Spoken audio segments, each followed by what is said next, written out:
Assalamualaikum students. Today we are going to start exercise 1.4. Exercise 1.4 में question number 4 देखिए. इसके आपके पास दो पार्ट्स हैं.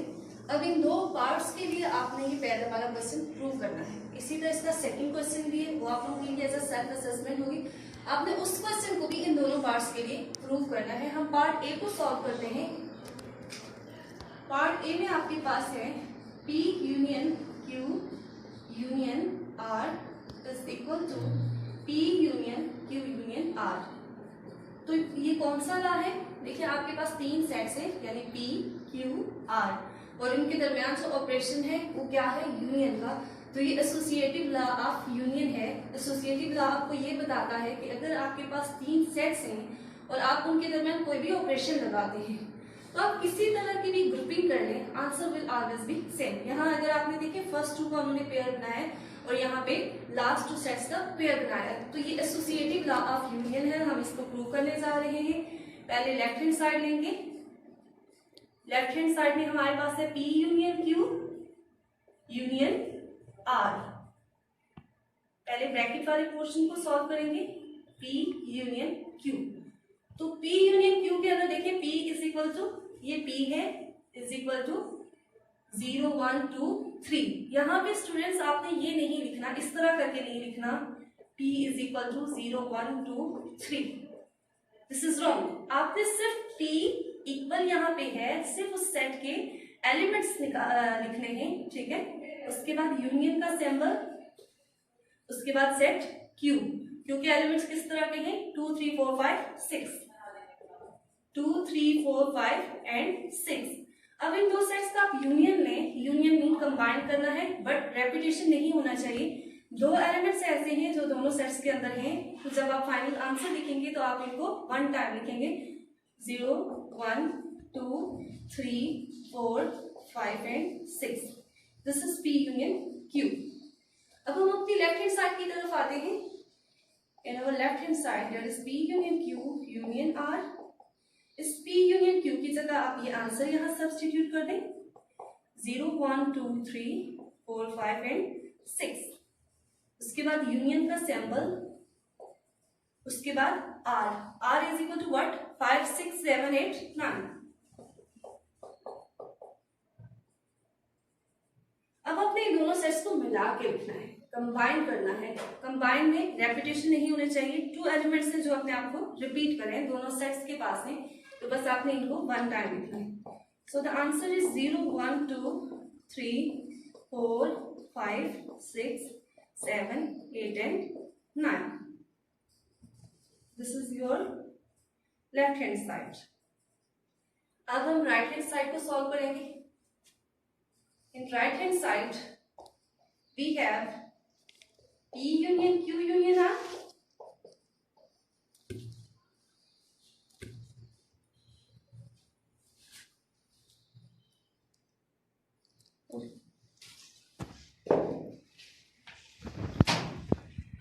In right hand side we have P union Q union R. अब Q union R को, यानी ब्रैकेट वाले पोर्शन को हम सेपरेटली सॉल्व कर लेते हैं. Q की जगह Q की वैल्यू सब्स्टिट्यूट करें. सेट है जिसके अंदर एलिमेंट्स हैं 2 3 4 5 6. उसके बाद यूनियन R की जगह आपने R के सेट जो है वो लिखना है. R के सेट के अंदर किस तरह के एलिमेंट्स हैं? 5 6 7 8 9. अब अगर आप इनको कंबाइन करें तो 5 और 6 ऐसे एलिमेंट्स हैं जो दोनों सेट्स के अंदर हैं, इनको आपने वन टाइम लिखना है. बाकी एलिमेंट्स दोनों सेट्स के आएंगे. अब अपने Q यूनियन R को सेपरेटली सॉल्व कर लिए. अब अपनी लेफ्ट हैंड साइड की तरफ आते हैं. In left hand side we have P union Q union R. इसमें वैल्यूज पुट कर दें. P की जगह P सेट की वैल्यू डालें. क्या है? P सेट में किस तरह के एलिमेंट्स हैं? 0 1 2 एंड 3. उसके बाद यूनियन का सिंबल, उसके बाद Q यूनियन R, यानी ये हमने Q यूनियन R फाइंड किया है. इसकी वैल्यू यहाँ सब्स्टिट्यूट कर दें. 2 3 4 5 6 7 8 एंड 9. अब आपने अगेन इनको यूनियन लेना है. तो union mean you have to combine both the sets, और कंबाइन करते हुए रेपिटेशन किसी भी चीज की नहीं होनी चाहिए। 2 एलिमेंट दोनों सेट्स में आ रहे हैं और 3 एलिमेंट्स दोनों सेट्स के अंदर आ रहा है। तो लिखते वक्त इस चीज को बहुत ध्यान रखिएगा कि इन एलिमेंट्स को आप 1 टाइम ही लिखें। So this is your right hand side. अब आप देख सकते हैं क्वेश्चन में कि ये लेफ्ट हैंड साइड का आंसर था और ये राइट हैंड साइड का आंसर है। दोनों आंसर्स आपके पास सेम ही। ये फर्स्ट सेट में अगर आप देखें, लेफ्ट हैंड साइड में देखें तो 0 से एलिमेंट स्टार्ट हो रहे हैं और 9 तक है। राइट हैंड साइड भी ऐसा ही आंसर आ रहा है। सो आप कह सकते हैं left hand side is equal to right hand side, which mean P union Q union R is equal to P union Q union R।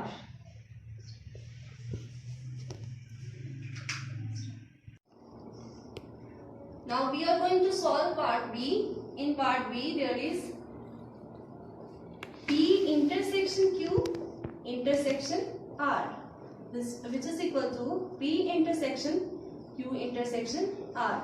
अब आप ये देख सकते हैं ये कौन सा लॉ है, associative law of intersection. First part में ये एसोसिएटिव लॉ ऑफ यूनियन था।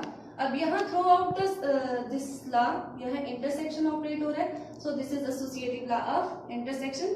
हम इसकी पहले लेफ्ट हैंड साइड लेंगे, उसको प्रूव करेंगे। In left hand side there is P intersection Q intersection R। पहले ब्रैकेट वाले पोर्शन को हम सॉल्व करेंगे। P इंटरसेक्शन Q, P की जगह P की सेट देखें किसके इक्वल है। P is equal to a set having elements 0, 1, 2 and 3 intersection Q is equal to what? A set having element 2, 3, 4, 5 and 6। हम अपने इंटरसेक्शन लेना है, यानी दोनों सेट्स के अंदर कॉमन जो एलिमेंट्स हैं उनको लिखना है। तो कौन से एलिमेंट्स कॉमन है? 2 कॉमन है दोनों के अंदर, 3 कॉमन है दोनों के अंदर, इसके अलावा और कोई एलिमेंट कॉमन नहीं है। तो आपके आंसर में सिर्फ 2 और 3 आएंगे, क्योंकि ये वो 2 एलिमेंट्स हैं जो दोनों सेट्स के अंदर अपेयर हो रहे हैं। अब हम लेफ्ट हैंड साइड की तरफ आएंगे अपनी, that is P intersection Q intersection R। P intersection Q ये हमने प्रूव किया है। इसकी वैल्यू यहाँ सब्स्टिट्यूट कर दें सेट के अंदर जो भी एलिमेंट्स हैं 2 और 3, उसके बाद इंटरसेक्शन, उसके बाद set R which is equal to 5, 6, 7, 8, 9। अब आप देखिए इन दोनों सेट्स के अंदर क्या कोई चीज कॉमन आ रही है आपके पास। फर्स्ट सेट के अंदर जो एलिमेंट्स हैं वो 2 और 3 है, और सेकंड सेट के अंदर 5 से ऑनवर्ड एलिमेंट है 9 तक। तो इन दोनों के अंदर कोई भी चीज ऐसी नहीं है जो कॉमन आ रही। तो ये आंसर इज एम्प्टी सेट। सो हमने लेफ्ट हैंड साइड सॉल्व कर ली है। अब हम अपने राइट हैंड साइड की तरफ आते हैं।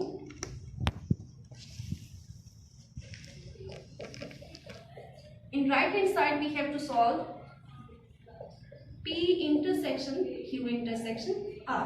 पहले हम ब्रैकेट वाले पोर्शन को सेपरेटली सॉल्व कर लेते हैं। Q इंटरसेक्शन R, Q की जगह Q सेट की वैल्यू सब्स्टिट्यूट करें 2, 3, 4, 5 एंड 6। इंटरसेक्शन का सिंबल R की जगह R सेट की वैल्यूज दैट आर 5, 6, 7, 8 एंड 9। अब अपनी इंटरसेक्शन है यानी कोई कॉमन चीज होनी चाहिए इनके दरमियान। तो कौन से एलिमेंट्स हैं जो दोनों सेट्स के अंदर है? 5, 6। ये 2 ऐसे एलिमेंट्स हैं जो दोनों सेट्स के अंदर अपीयर हो रहे हैं और यही कॉमन एलिमेंट्स हैं। सो हमारे आंसर में आपके पास क्या आ जाएगा? 5 और 6। अब इन वैल्यूज को अपनी राइट हैंड साइड के अंदर पुट करते हैं। राइट हैंड साइड में हमारे पास है P intersection Q intersection R। P की जगह P सेट लिखें, दैट इज 0, 1, 2, 3। उसके बाद इंटरसेक्शन का सिंबल, उसके बाद Q इंटरसेक्शन R की जगह उसकी वैल्यू सब्स्टिट्यूट करें। अब इन दो के अंदर देखिए क्या कोई चीज कॉमन आ रही है। फर्स्ट सेट में आपके पास एलिमेंट्स हैं 0 से स्टार्ट हो रहे हैं 3 तक हैं, और सेकंड सेट में 5 और 6 एलिमेंट है। तो इनके अंदर कोई भी चीज कॉमन नहीं आ रही। सो आपके पास आंसर क्या आएगा? Empty set. So this is your right hand side. अब आप देख सकते हैं कि आपकी लेफ्ट हैंड साइड भी एक एम्प्टी सेट था और राइट हैंड साइड में भी एम्प्टी सेट है। आप कह सकते हैं left hand side is equal to right hand side, which mean P intersection Q intersection R is equal to P intersection Q intersection R. Now start with question number 5. In question number 5 you have to prove a law. तो ये कौन सा law है आपके पास? देखिए तीन आपके पास सेट हैं, यूनियन का ऑपरेशन भी है और इंटरसेक्शन का भी। सो ये आपके पास डिस्ट्रीब्यूटिव लॉ ऑफ यूनियन और इंटरसेक्शन। तो हम इसे प्रूव करते हैं। X union Y intersection Z is equal to X union Y intersection X union Z. This is distributive law of union over intersection. So हम पहले लेफ्ट हैंड साइड को solve करेंगे। लेफ्ट हैंड साइड में हमारे पास क्या है? X union Y intersection Z. Y intersection Z को हम सेपरेटली सॉल्व कर लेते हैं। Y की वैल्यूज Y सेट किसके इक्वल है? 0, 1, 2 and 3. Intersection set Z is equal to 0 plus minus 1 plus minus 2 and plus minus, ये जो सेट आपके पास Z लिखा हुआ है 0 plus minus 1, इसका मतलब ये है कि इसमें प्लस 1 भी है और माइनस 1 भी है। ठीक है, प्लस माइनस 2 मीन प्लस 2 और माइनस 2, ये हमने अपनी आसानी के लिए इस तरह कंबाइन करके लिखा है, लेकिन इसमें कितने एलिमेंट्स हैं? 1 2 3 4 5 6 7 एलिमेंट्स हैं। ठीक है, सो जी में हमारे पास एलिमेंट है 0 plus minus 1 plus minus 2 plus minus 3। अब अपनी इंटरसेक्शन लेना है, कॉमन एलिमेंट्स लेने हैं। तो अगर इस सेट को थोड़ा सा मैं एलाबोरेट करूं कि किस तरह के इसके एलिमेंट्स हैं, तो इसमें एलिमेंट्स हैं 0 plus 1 plus 2 plus 3 and minus 1 minus 2 and minus 3। तो अगर आप फर्स्ट साइड का सेकंड साइड के साथ इंटरसेक्शन लें तो कौन से एलिमेंट्स कॉमन आ रहे हैं? 0 1 2 एंड 3, यानी 0 पॉजिटिव 1 पॉजिटिव 2 एंड पॉजिटिव 3, ये एलिमेंट्स आप लोग आपके पास कॉमन आएंगे। जब भी प्लस होता है तो उसको हम नहीं लिखते, क्योंकि अगर हमारे पास इस तरह से लिखा हुआ है 1 तो इसका मतलब है ये पॉजिटिव ही है। सो जब इंटरसेक्शन लेंगे तो कॉमन एलिमेंट्स हमारे पास क्या थे? 0 1 2 एंड 3। ठीक है, यहाँ प्लस लिखें या ना लिखें उससे कोई फर्क नहीं पड़ेगा, क्योंकि ये आपको आपके पास बता ही रहा है ये कि सब पॉजिटिव नंबर्स है। अब हमने लेफ्ट हैंड साइड के अंदर इस चीज की वैल्यू सब्स्टिट्यूट करनी है। X union Y intersection Z, X की जगह X सेट लिखें, उसमें किस तरह के एलिमेंट्स हैं? नेगेटिव एलिमेंट्स हैं, -1 -2 एंड -3। उसके बाद यूनियन और उसके बाद Y इंटरसेक्शन Z, ये जो इसकी वैल्यू है आप ये लिख लें 0 1 2 एंड 3। अब अपने क्या करना है? यूनियन करना है, कंबाइन करना है इन एलिमेंट्स को। तो यहाँ कोई एलिमेंट रिपीट तो नहीं हो रहा स्टूडेंट। यहाँ पे बहुत सारे बच्चे ये मिस्टेक करते हैं कि वो -1 और +1 जो है इसको एक ही नंबर कंसीडर करते हैं। ये एक नंबर नहीं है, ये दो डिफरेंट नंबर है। तो जब आप इनका यूनियन लोगे तो ये सारे के सारे एलिमेंट्स आ जाएंगे, -1 -2 -3 0 1 2 3। ठीक है, इसको अगर मैं क्वेश्चन वाली फॉर्म में लिखूं जिस तरह क्वेश्चन में लिखा हुआ, तो हम इसको इस तरह भी लिख सकते हैं 0 +-1 +-2 एंड +-3। ठीक है, ये मैंने आपकी आसानी के लिए लिखा है ताकि आपको समझ आए कि किस तरह के एलिमेंट्स है। ये भी चीज यही रिप्रेजेंट करिए कि +1 -1 है, प्लस और -2 है, प्लस और -3 है। तो ये आपके पास लेफ्ट हैंड साइड हमने सॉल्व की है। Now coming toward right hand side.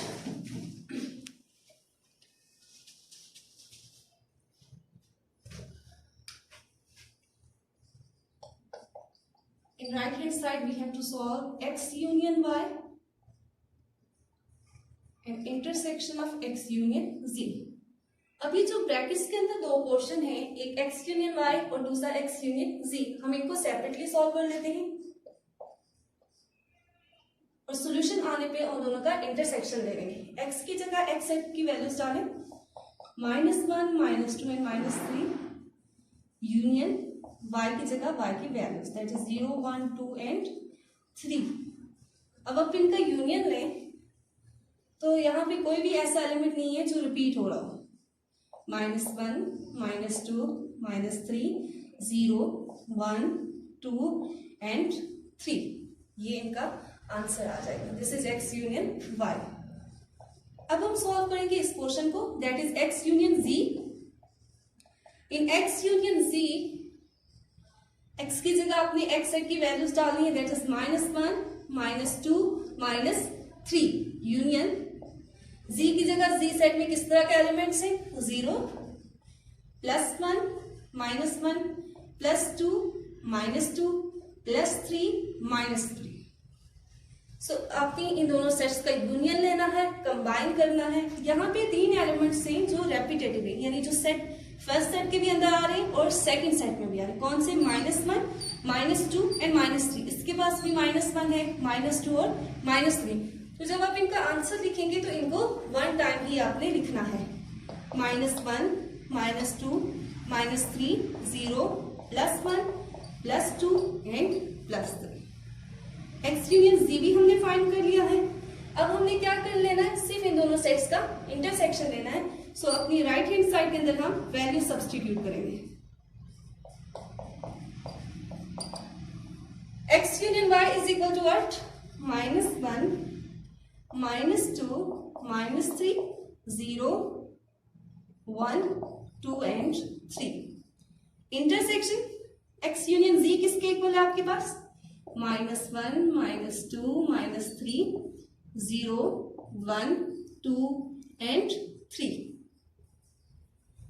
अब इंटरसेक्शन लिए तो देखते हैं दोनों सेट के तमाम एलिमेंट्स जो हैं, यानी फर्स्ट सेट के तमाम एलिमेंट्स सेकंड सेट में भी हैं।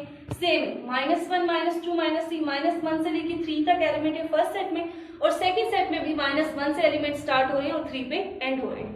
तो ये कॉमन एलिमेंट्स हैं दोनों सेट के अंदर सारे के सारे। तो हमारे सोल्यूशन में तमाम के तमाम एलिमेंट्स आ जाएंगे। ठीक है स्टूडेंट्स, अब आप इसको मैं अगर कॉम्पैक्ट फॉर्म में लिखूं तो मैं इसको इस तरह से लिख सकती हूँ। अब आप इस रिप्रेजेंटेशन से कंफ्यूज नहीं होंगे, ठीक है। अब आप देख सकते हैं लेफ्ट हैंड साइड का भी आपके पास आंसर यही आया, 0 +-1 +-2 एंड +-3, और राइट हैंड साइड का भी आंसर आपके पास यही आया है। तो इससे हम ये कह सकते हैं left hand side is equal to right hand side.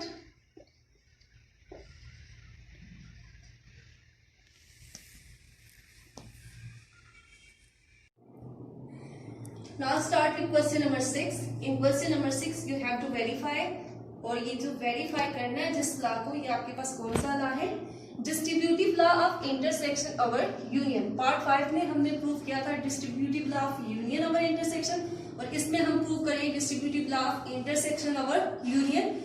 सो चलते हैं इसको प्रूव करने की तरफ। X intersection y intersection z is equal to x intersection y union x intersection z। ये हमारे पास distributive law of intersection over union है। पहले हम इसकी लेफ्ट हैंड साइड सॉल्व करेंगे। लेफ्ट हैंड साइड में हमारे पास क्या है, लेफ्ट हैंड साइड में ये वाला आपके पास पोर्शन है x intersection y union z।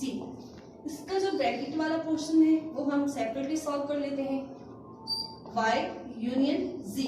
y की जगह y सेट की वैल्यूज पुट करें तो क्या वैल्यूज है आपके पास, e g n r and y। This is set y। उसके बाद यूनियन का सिंबल, स्टूडेंट प्लीज इसको u नहीं आप लोगों ने लिखना, ठीक है। नॉर्मली स्टूडेंट जब भी ये यूनियन का सिंबल लिखते हैं तो वो इसको u बना देते हैं, ये u नहीं है, यूनियन है। उसके बाद सेट z के आपने एलिमेंट्स लिखने हैं। सेट z में किस तरह के एलिमेंट्स हैं, a b e g i and r। ये सेट z मैंने लिखे। अब अपने इन दोनों सेट्स को कंबाइन करके लिखना है। यहाँ कुछ एलिमेंट्स रिपीट हो रहे हैं, हम उनको पॉइंट आउट कर लेते हैं, सेट e और सेट दोनों सेट्स के अंदर रिपीट हो रहा है। इसी तरह जी जो एलिमेंट है वो दोनों सेट्स के अंदर रिपीट हो रहा है, बाकी कोई ऐसा एलिमेंट नहीं है जो रिपीट हो रहा है। तो जब हम इनका यूनियन लेंगे, सॉल्यूशन लिखेंगे, तो हम इन एलिमेंट्स को, रेपिटेटिव एलिमेंट्स को सिर्फ वन टाइम लिखेंगे। E g n r y a b. अब ये ई जी रिपीट हो रहा था तो इसको हमने एक ही दफा लिख लिया, वो पहले ही हमने लिख दिया आई आर। हमने y यूनियन z फाइंड कर लिया। अब हम इसकी वैल्यू को लेफ्ट हैंड साइड के अंदर सब्स्टिट्यूट करते हैं, that is x intersection y union z। x की जगह x सेट लिखें, उसमें वॉवल्स हैं आपके पास a e i o u, intersection का सिंबल, उसके बाद y यूनियन z, यानी y यूनियन z ये हमने सॉल्व किया है। इसकी वैल्यूज लिखें, इसमें किस तरह के एलिमेंट्स हैं, e g n r y a b i and r। ठीक है स्टूडेंट्स, अब आपने क्या लेना है, दोनों के सेट का इंटरसेक्शन लेना है, यानी कॉमन एलिमेंट्स आपने लिखने। तो कौन से एलिमेंट्स इन दोनों सेट के अंदर कॉमन है, e कॉमन है दोनों सेट्स के अंदर, और i कॉमन है आपके पास, और इसके अलावा और कौन से एलिमेंट्स कॉमन है, a कॉमन है आपके पास दोनों सेट्स के अंदर। बस ये एलिमेंट्स हैं वो जो दोनों सेट्स के अंदर आपके पास कॉमन आ रहे हैं। तो आपके पास आंसर आ जाएगा ए ई आई। ये आपके पास आपकी लेफ्ट हैंड साइड हमने सॉल्व कर ली है। अब हम आते हैं क्वेश्चन की राइट हैंड साइड की तरफ। In right hand side we have to solve x intersection y union x intersection z. So हम x इंटरसेक्शन y इस पार्ट को, इसको सेपरेटली सॉल्व कर लेते हैं। जब उनका सोल्यूशन आ जाएगा तो उसका, उन दोनों का यूनियन ले लेंगे। So in x intersection y, x की जगह x सेट की वैल्यूज पुट करें, that are vowels, set of vowels a e i o u। Intersection y is equal to what, e g n r y। अब आपके इनका intersection लेना है, यानी कॉमन एलिमेंट्स। तो कॉमन एलिमेंट्स कौन से हैं, ई दोनों के अंदर है, और कोई भी एलिमेंट इसका कॉमन नहीं आ रहा, सिर्फ ई कॉमन आ रहा है, क्योंकि इसमें देखिए सेट ए है, ए उसके अंदर कहीं भी नहीं आ रहा, आई ओ यू वो भी इनके अंदर कहीं नहीं आ रहा, सिर्फ एक ई एलिमेंट था जो दोनों के अंदर कॉमन आ रहा था। सो answer is set E. x intersection y हमने सॉल्व कर लिया है। अब हम x इंटरसेक्शन z की तरफ चलेंगे। x की जगह आप वैल्यूज पुट कर लें। x साइड में किस तरह के एलिमेंट्स हैं, वॉवल्स हैं आपके पास a e i o and u। Intersection के बाद z साइड किसके इक्वल है आपके पास, इस तरह के एलिमेंट्स हैं आपके पास z में a b e g i and r। अब इन दोनों सेट्स का इंटरसेक्शन है, यानी कॉमन एलिमेंट्स आप देखें तो कौन से हैं, ए कॉमन है दोनों के अंदर, ई कॉमन है और आई कॉमन है आपके पास। सिर्फ तीन एलिमेंट्स हैं जो दोनों सेट्स के अंदर आ रहे हैं। तो इंटरसेक्शन में आपके पास सिर्फ वही तीन एलिमेंट्स आएंगे, a e and i. This is x intersection z. X intersection y भी हमने फाइंड कर लिया और एक्स इंटरसेक्शन जी भी फाइंड कर लिए। अब हम इन दोनों का यूनियन लेंगे और इन वैल्यूज को अपनी राइट हैंड साइड के अंदर सब्स्टिट्यूट करेंगे। x intersection y union x intersection z। x intersection y की वैल्यू यहां सब्स्टिट्यूट करें, क्या है, e आपके पास इसके अंदर सिर्फ एक ही एलिमेंट है, यूनियन x इंटरसेक्शन z आप देखें तो ये वाला है इसका आंसर। आप ये वैल्यू सब्स्टिट्यूट कर दें यहाँ a e एंड i। अब आपने इनका यूनियन लेना है, तो यूनियन लेते हुए यानी कंबाइन करना है, but there is no repetition of element, यानी ई आपके पास फर्स्ट सेट के अंदर भी आ रहा है और ई आपके पास सेकंड सेट के अंदर भी है। तो आप जब सोल्यूशन लिखेंगे तो इसको सिर्फ वन टाइम लिखेंगे। So answer is a e and i. So आपने ये पार्ट भी सॉल्व कर लिया है। This is your right hand side. अब आप देख सकते हैं कि आपकी लेफ्ट हैंड साइड का आंसर भी क्या आया था, एक ऐसा सेट था जिसमें तीन एलिमेंट्स थे ए ई आई, और राइट हैंड साइड का आंसर भी यही आया है। सो आप कह सकते हैं your left hand side is equal to right hand side. So left hand side is equal to right hand side, which mean x intersection y union z is equal to x intersection y union x intersection z. Now student, exercise 1.4 is complete. I hope ये exercise आप लोगों को बहुत अच्छे से clear होगी. आपने इन questions की प्रैक्टिस करनी है. सेल्फ असेसमेंट में जितने भी क्वेश्चन है उनको आपने खुद से ट्राई करना है और बाकी जितने क्वेश्चंस भी है उनकी अच्छे से आपने प्रैक्टिस करनी है.